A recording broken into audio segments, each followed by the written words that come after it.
মই হলো তেলৰ ৰজা খাৰুৱা তেল আৰু মই হলো গোটেই বিশ্বতে বিৰাণী ইন্ধন নহলে পৃথিৱী অচল ৰৈ যাব বিশ্ব ৰৈ যাব সময় কাৰণ মই তেলৰ ৰজা খাৰুৱা তেল আৰু মই গেছ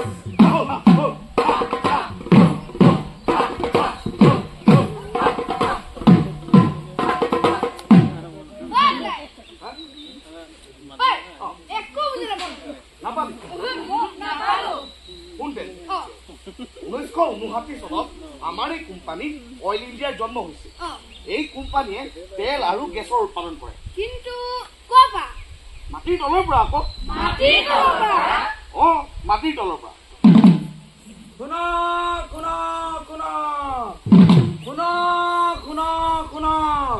আমাৰ ৰজাই গাঁৱত তেল খান্দিছে গতিকে সকলো ৰাইজক জনাও যে এই খাদৰ পৰা দূৰত্ব বজাই ৰাখিব কোনো ব্যক্তিয়ে যাতে খাদৰ কামত কাম নজনাকৈ হাত নিদিয়ে অন্যথা বিপদ হ'ব পাৰে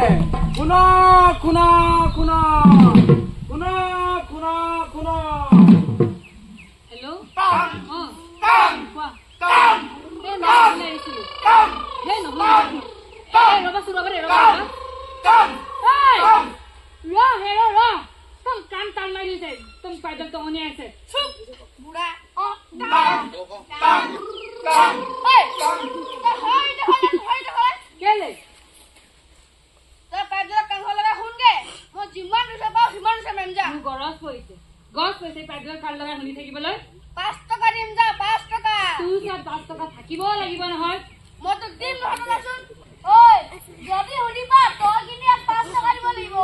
দিব লাগিব কিনি ৰে যদি শুনি না পা তেতিয়া মই তো 5 টকা দিম 5 টকা দিবি তো দিম যা জানলা মই গৈছো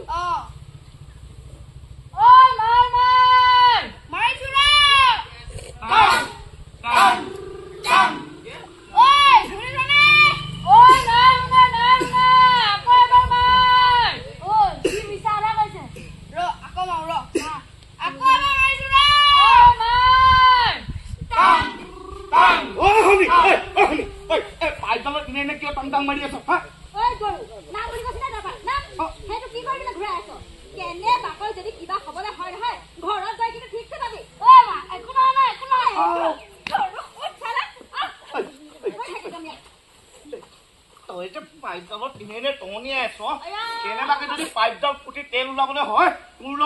গাঁওখন বিপদত পৰিব গম পাইছে নে নাই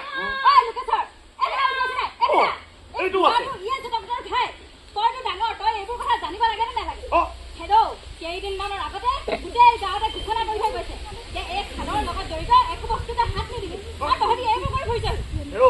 এই প্ৰতিষ্ঠান আমাৰ আৰু আমাৰ এই সৰু গাঁওখনৰ পৰা তেল উলিয়াই সমগ্ৰ ভাৰতবৰ্ষৰ লগতে পৃথিৱীৰ আন আন দেশতো তেল যোগান ধৰি আহিছে এইটো আমাৰ গাঁওখনৰ কাৰণে কিমান এটা গৌৰৱৰ কথা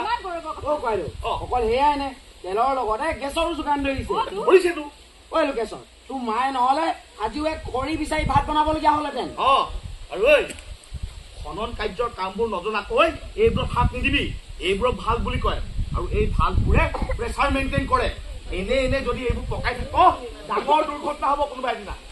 লোকেশ্বৰ এই কোম্পানীটোৰ কাৰণে তোৰ ঘৰৰ দোকানখনো ভালকে চলি থকা নাই জানো গতিকে ইয়াক নষ্ট নকৰি কেনেকৈ সংৰক্ষণ কৰিব পাৰি সেই কথা চিন্তা কৰিব লাগে মোৰ ভুল হ'ল ককাইদেউ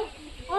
তহঁতে কিন্তু আজিৰ পৰা খেলিব নাহিবি মই সৌ দোকানখনত বহি তহঁতক চাই থাকিম যদি কোনোবা এটা অহা দেখো কথা কিন্তু বেয়া হ'ব আজিৰ পৰা আমি সকলোৱে এই কোম্পানীটো জীয়াই ৰাখিম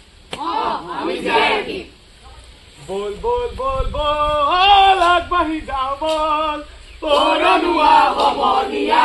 ৰক্ষা কৰিব বল বল বল বল আগবাঢ়ি যাওঁ বল পৰনুৱা সমনীয়া ৰক্ষা কৰিব লগতে জীৱন আমাৰ এই কথা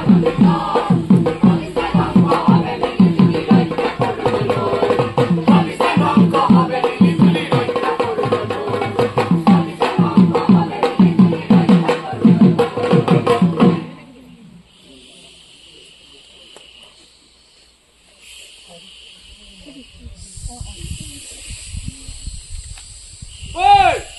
তুলাচোন কি হ'ল ঐ চাচোন চাই কিবা এটা শব্দ হৈ আছে অ ঐ চাবি নাই বনত কেনেকৈ জোক লাগে পায় আকৌ